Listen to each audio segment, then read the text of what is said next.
야고보서 1장 2절에서 8절 말씀.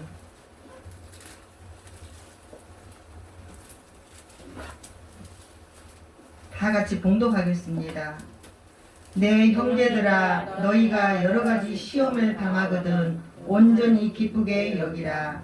이는 너희 믿음의 시련이 인내를 만들어내는 줄 너희가 알리라.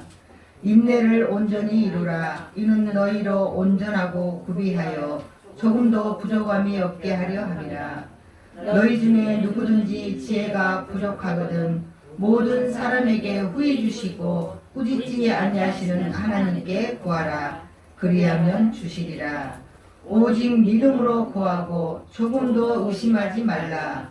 의심하는 자는 마치 바람에 밀려 요동하는 바다 물결 같으니 이런 사람은 무엇이든지 주께 얻기를 생각하지 말라.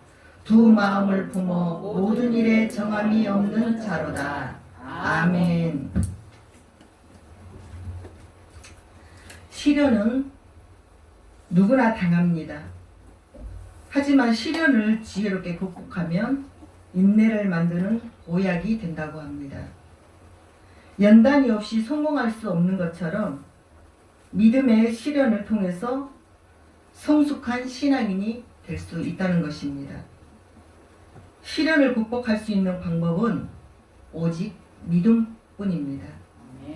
우리 예수님이 시련을 받으셨으나 극복하셨듯이 예수님을 믿는 우리에게 믿음의 시련을 받아도 능히 이겨내는 힘을 주신다는 것이지요. 아멘. 오늘의 주제는 기도하게 하는 시련이라는 주제를 가지고 나와 여러분이 은혜를 나누고자 합니다. 참 제목이 애매하죠? 기도하는데 왜 시련일까? 기도하게 하는 시련. 예수님은 믿음의 시련을 당하는 사람에게 인내하고 이기게 하는 힘을 주셨다는 것입니다. 정금을 만들 때에 수많은 연단의 과정이 있어야 한다고 합니다. 마찬가지로 우리의 믿음이 정금같이 되기까지 많은 시련을 받는다는 것이죠. 그러므로 우리가 시련을 당할 때에 낙심하지 말고 견뎌야 한다는 것이죠. 사람은 누구나 세상을 살아가면서 견디기 어려운 고난을 당하고 시련을 당하고 왜 나에게 이런 어려움이 오는가 하면서 탄식하고 괴로워한다는 것이죠. 어떤 사람은 너무 괴로운 나머지 자신을 부정하고 죽음의 길을 선택한다는 것이죠. 그 자존감 때문에. 그러나 우리가 분명히 알아야 할 것은 시련은 분명히 어떤 의미를 갖고 있다는 것입니다. 시련 뒤에 분명히 새로운 여명이 있습니다. 문제는 우리가 어떤 태도와 어떤 자세를 가지느냐는 것이죠. 우리가 하나님의 뜻을 발견하고 기도하면 더 나은 내일을 창조할 수 있다는 것입니다. 하나님의 섭리와 경륜을 깨달을 수 있는 까닭이죠. 욥은 동방의 의인이었죠. 마귀에게 시험을 받았습니다. 그러나 결국은 믿음으로 시련을 이겨 갑절의 축복을 받았습니다. 요셉은 노예로 살다가 억울한 누명을 쓰고 죄수가 되었죠. 보디발의 아내가 날이면 날마다 에브리바디 내가 너를 좋아한다, 내가 너를 사랑한다 하였지만 넘어지지 않았습니다. 그래서 억울한 누명을 쓰게 되었고 죄수가 되었죠. 그러나 하나님과 동행함으로 그는 애굽의 국무총리가 되어 먼 훗날에 자기를 버렸던 형제와 가족들을 구원시키는 역사가 있었죠. 그러므로 우리도 시험을 당하거든 온전히 기쁘게 여겨 믿음의 시련이 정금 같은 믿음으로 이끄는 이유를 알아야 한다는 것입니다. 첫째, 누구나 당하는 시련이라는 거죠. 나만 당하는 시련이 아니라 누구나 당한다는 것입니다. 시련에는 보편성이 있다는 것이지요. 다른 말로 하면 누구나 당할 수 있다는 말입니다. 우리 모두의 공통된 경험이며 누구도 제외될 수는 없습니다. 우리 삶의 일부분이고 또한 일시적이기 때문이죠. 그 시련을 잘 참고 견디고 넘기면 하나님은 그 후에 더 큰 축복을 가지고 기다리고 계신다는 것입니다. 예수님은 우리에게 쉬운 길을 약속하지 않으셨습니다. 자기 십자가를 지고 나를 따르라고 말씀하고 계시죠. 누구나가 다 나의 십자가가 있습니다. 힘들고 어려운 난간을 부딪혔을 때 왜 나에게 이런 난간이 부딪혔을까 하고 먼저 반문하기 이전에 이게 나의 주어진 십자가구나. 이 십자가를 내가 지고 주님을 의지하면서 기도하였을 때 그 십자가가 가볍게 지고 넉넉히 이김을 받을 줄 믿습니다. 아멘. 역사적으로 위대한 업적을 남긴 사람들은 보통 극한 시련을 만났을 때 삶의 풍성한 열매를 맺었다고 보도되고 있죠. 역경 없이는 성공할 수 없고 그 역경을 뛰어넘었더니 오늘날에 제가 있었습니다 하고 이름 석자를 내놓고 책을 발간하고 성공적으로 세계적인 위인자가 되고 이런 보도를 저희들은 접할 수가 있습니다. 태풍이 몰아치면 닭은 자신의 날개 속에 머리를 파묻고 잔뜩 움츠린다고 합니다. 그 전에 어르신들이 그러더라고요. 어르신들은 전쟁이라 하지 않고 난이라고 그러더라고요. 난이 몰아왔을 때에 닭이 달걀을 낳잖아요. 그 달걀을 삶아서 까서 딱 보면 볼록 올라온 그 자리가 쏙 들어가 있다고 합니다. 그래서 지금 이 나라가 뭔가 위급하고 큰 일이 벌어지겠구나라는 것을 그런 그 미물로 인해서 그런 물질로 음식 같은 걸로 인해서도 알 수 있었다고 합니다. 지금은 매스컴이 잘 돼 있고 인터넷이 잘 돼 있고 페이스북이 잘 돼 있기 때문에 어느 나라에서 폭격이 떨어지고 폭탄이 떨어졌다 그러면 금방 바로 알 수 있는 거지만 옛날에는 그런 보도들이 잘 있지 않았잖아요. 이런 것들을 통해서 나라와 전쟁을 예감할 수 있었다고 얘기하고 있습니다. 그러나 독수리는 날개를 활짝 펴고 바람을 이용해 유유히 안전한 곳으로 이동한다고 합니다.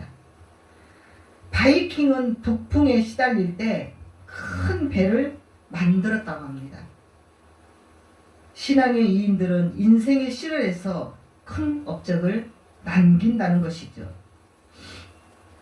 둘째로 인내를 만드는 시련. 성도에게 시련은 아무 이유 없이 오지 않는다는 것입니다.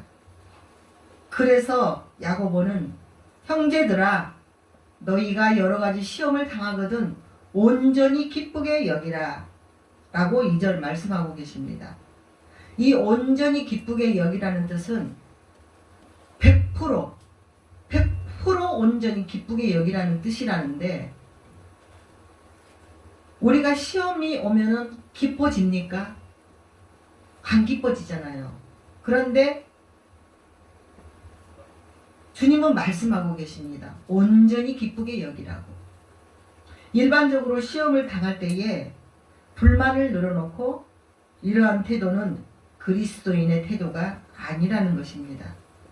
성경은 말합니다. 시험을 당하면 온전히 기뻐하라고.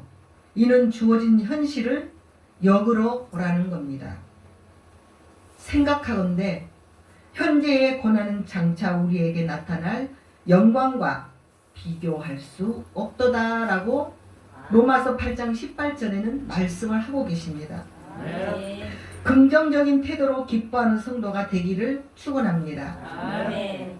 야고보는 이어서 이는 너희의 믿음의 시련이 인내를 만들어내는 줄 너희가 알미라 라고 3절에 말씀하고 계십니다. 아멘. 하나님께서 우리를 사랑하시기에 우리에게 믿음을 주셨습니다. 그런데 믿음에는 시련이 따르도록 되어 있다는 사실이죠. 그러므로 믿는 성도는 믿음으로 인내를 만들어내기 위해서는 자기 자신의 의지보다는 성령의 도움을 받아야 한다는 것입니다.